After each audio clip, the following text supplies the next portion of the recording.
दुनिया के सबसे कठिन परीक्षा में शामिल होना कई लोगों के लिए बड़ी चुनौती है, लेकिन फुल टाइम जॉब के साथ आईएएस परीक्षा देना बिल्कुल ही अलग बात है। यदि आप भी फुल टाइम जॉब के साथ आईएएस परीक्षा देने की योजना बना रहे हैं, तो कुछ टिप्स और ट्रिक्स यूपीएससी की सिविल सेवा परीक्षा में सफल होने में जरूर आपकी मदद करेंगी। तो वो टिप्स आज हम आपको इस वीडियो में देंगे। नमस्कार दोस्तों, स्वागत है आपका प्रभात एग्जाम के यूट्यूब चैनल पर, जहां आपको कम्पिटिटिव एग्जाम से जुड़ी बहुत सारी जानकारियां हासिल होती हैं। जो लोग हमारे साथ पहले से जुड़े हुए हैं उन तक हमारे सारे वीडियोस के अलर्ट पहुंच रहे हैं, लेकिन अगर आपने अभी तक हमें सब्सक्राइब नहीं किया है तो देर मत कीजिए, फौरन हमें सब्सक्राइब कर लीजिए और हमारे सारे वीडियो सबसे पहले देखने के लिए बेल आइकॉन को प्रेस करना बिल्कुल ना भूलें।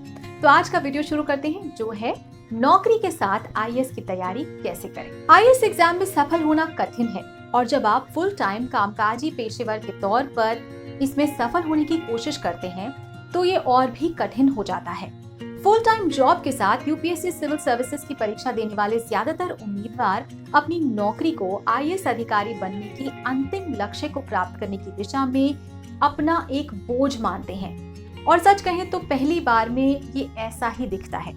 ऐसे में जबकि आईएएस की परीक्षा की तैयारी कर रहे अन्य छात्र रोजाना करीब 18 घंटे की पढ़ाई कर रहे होते हैं, आप सिर्फ 3 से 4 घंटे ही पढ़ाई कर पाते हैं, और ये भी नियमित रूप से नहीं। यदि आप भी इस चुनौती से जूझ रहे हैं तो आपको ये जानकर खुशी होगी कि आप अकेले नहीं हैं। कई ऑन जॉब प्रोफेशनल्स आईएएस परीक्षा की तैयारी कर रहे हैं और उनमें से कुछ तो दुनिया के सबसे कठिन परीक्षाओं में से एक इस परीक्षा में अपनी कड़ी मेहनत और दृढ़ संकल्प से सफल भी हुए हैं। आपके इस कठिन लक्ष्य को प्राप्त करने में मदद करने के लिए हम फुल टाइम जॉब के साथ आईएएस की परीक्षा में सफल होने के लिए कुछ महत्वपूर्ण टिप्स शेयर कर रहे हैं। तो सबसे पहले है टाइम मैनेजमेंट। तो आईएएस बनने की इच्छा रखने वाले के लिए उपलब्ध संसाधनों में समय सबसे कीमती और दुर्लभ संसाधन होता है। इसलिए फुल टाइम जॉब करने वाले व्यक्ति के लिए उपलब्ध समय का अधिकतम उपयोग करना महत्वपूर्ण है। वर्किंग आवर्स के घंटे के तौर पर यदि शिफ्ट 8 घंटे की माने तो आईएएस परीक्षा की तैयारी के लिए आप 3 से 4 घंटे से अधिक का समय नहीं निकाल पाएंगे। इसलिए एक पूरे दिन में आपको जितना भी समय मिले उसका बेहद समझदारी से उपयोग करना बहुत जरूरी है। सेकेंड टिप इज मिनटों में पढ़ाई, घंटों में नहीं। तो एक बात तो तय है कि कामकाजी पेशेवर के तौर पर आईएएस परीक्षा की तैयारी के लिए आप अलग से समय निकालने में सक्षम नहीं हो पाएंगे। इसलिए आपको अपने अध्ययन सत्रों की योजना बहुत सावधानी से बनानी होगी। सीमित समय का ये अर्थ भी है कि आपका हर सेकंड महत्वपूर्ण है, और ये अच्छा होगा कि आप घंटों के बजाय मिनटों के आधार पर पढ़ाई की योजना बनाएं। जैसे यदि आप आधुनिक भारत का इतिहास कवर करना चाहते हैं, आप इसे कुछ छोटे विषयों में तोड़ सकते हैं, जैसे 19वीं सदी के विद्रोह और सुधार, भारतीय राष्ट्रीय कांग्रेस का गठन, गांधी जी का राष्ट्रीय प्रभाव, भारतीय राष्ट्रीय आंदोलन, भारत शासन अधिनियम 1935। अब इन विषयों को भी अन्य छोटे सब टॉपिक्स यानी उप विषयों में बांटकर कुछ मिनटों में पढ़ा और कवर किया जा सकता है। थर्ड टिप इज अपने ऑफिस के करीब घर रखें। वैसे तो ये आपकी परिस्थिति पर निर्भर करता है, लेकिन निश्चित रूप से ये बहुत ही प्रैक्टिकल एडवाइस है, क्योंकि इससे आपको आईएएस की तैयारी के लिए अधिक समय मिल जाएगा। काम करने के स्थान यानी ऑफिस के पास घर होने से आपके ऑफिस आने जाने में लगने वाला समय बचेगा, जिसका उपयोग परीक्षा के लिए आप पढ़ाई में कर सकेंगे। एक और फायदा ये होगा कि इससे आपको थकान भी कम होगी। यदि आप घर वापस आने के बाद थकान कम महसूस करेंगे तो आईएएस की तैयारी पर आप कंसंट्रेट कर पाएंगे, फोकस कर पाएंगे, जिससे यूपीएससी सिविल सर्विसेज परीक्षा में आपको बेहतर प्रदर्शन करने में मदद मिलेगी। फोर्थ टिप इज इंटरनेट पर पूरी तरह से निर्भर ना रहें। बात जब आईएएस की तैयारी की हो तो इंटरनेट निश्चित रूप से आपका सहयोगी बन जाता है, लेकिन अगर आप मेहनत नहीं करते तो यह आपका सबसे बड़ा दुश्मन भी हो सकता है।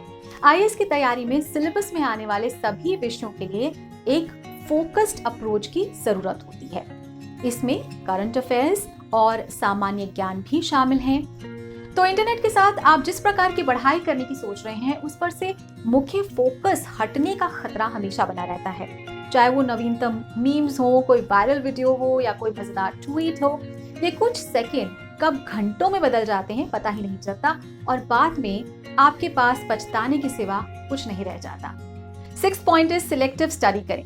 तो जब बात कामकाजी पेशेवरों के आईएएस की तैयारी की आती है तो कम समय में तैयारी करना वाकई बहुत मुश्किल हो जाता है। एक तरीका है जिससे आप इस खामी को खूबी में बदल सकते हैं और वो है चुनिंदा अध्ययन। यूपीएससी सिविल सेवा परीक्षा का सिलेबस बहुत जटिल है और पूरा समय लगाकर आईएएस की तैयारी में जुटे छात्रों को भी सिलेबस को पूरा कवर करने में मुश्किल होती है। इसीलिए चुनिंदा अध्ययन करना आपके लिए उपयुक्त होगा। चुनिंदा अध्ययन का मतलब है आईएएस के पूरे सिलेबस का विश्लेषण करना। 7th टिप इज कि अपनी नौकरी को अवसर के रूप में देखें, दायित्व के रूप में नहीं। तो आईएएस की तैयारी कर रहे कामकाजी पेशेवर के तौर पर सबसे बड़ी गलती जो आप कर सकते हैं वो ये है कि आप अपनी नौकरी को एक दायित्व समझ रहे हैं। आईएएस अधिकारी बनने के लक्ष्य में आपकी फुल टाइम या पार्ट टाइम नौकरी काफी सहायक है। ये भी देखा गया है कि आईएएस परीक्षा के इंटरव्यू राउंड के दौरान पैनल 25 वर्ष से अधिक उम्र के उम्मीदवारों के नौकरी में होने और भारत के जीडीपी में योगदान करने की उम्मीद करता है। सीधे शब्दों में कहें तो इसका अर्थ ये है कि कामकाजी पेशेवर होने के नाते साक्षात्कार में आपको अतिरिक्त अंक मिलेंगे। 8th पॉइंट इज होशियार बने, स्मार्ट स्टडी करें। आईएएस परीक्षा की तैयारी करने वाले कामकाजी पेशेवरों के लिए एक और बहुत महत्वपूर्ण पहलू है अपनी प्रतियोगिता को समझना। यूपीएससी सिविल सेवा परीक्षा को दुनिया के सबसे कॉम्पिटिटिव एग्जाम के रूप में माना जाता है। हालांकि पहली नजर में आपकी प्रतियोगिता कठिन दिखाई दे सकती है। ध्यान देने की बात यह है कि आईएएस के कुल अभ्यर्थियों में से सिर्फ 30% ही गंभीरता से परीक्षा की तैयारी करते हैं। यदि आप उनसे आगे निकलना चाहते हैं तो आपको उन्हें होशियारी से हराना होगा। याद रखें कि यूपीएससी ऐसे विजेताओं की तलाश करता है जो देश का कुशल संचालन कर सके। इसलिए ये आपका काम है कि आप साबित करें कि इस नौकरी के लिए आप बिल्कुल सही उम्मीदवार हैं। उम्मीद है कि आपको हमारा ये वीडियो जरूर पसंद आया होगा जिसमें हमने आपको बताया कि नौकरी के साथ साथ आईएएस की तैयारी कैसे करें। तो ऐसे ही और दिलचस्प और एजुकेशनल वीडियोस के लिए देखते रहिए प्रभात एग्जाम का यूट्यूब चैनल। नमस्कार।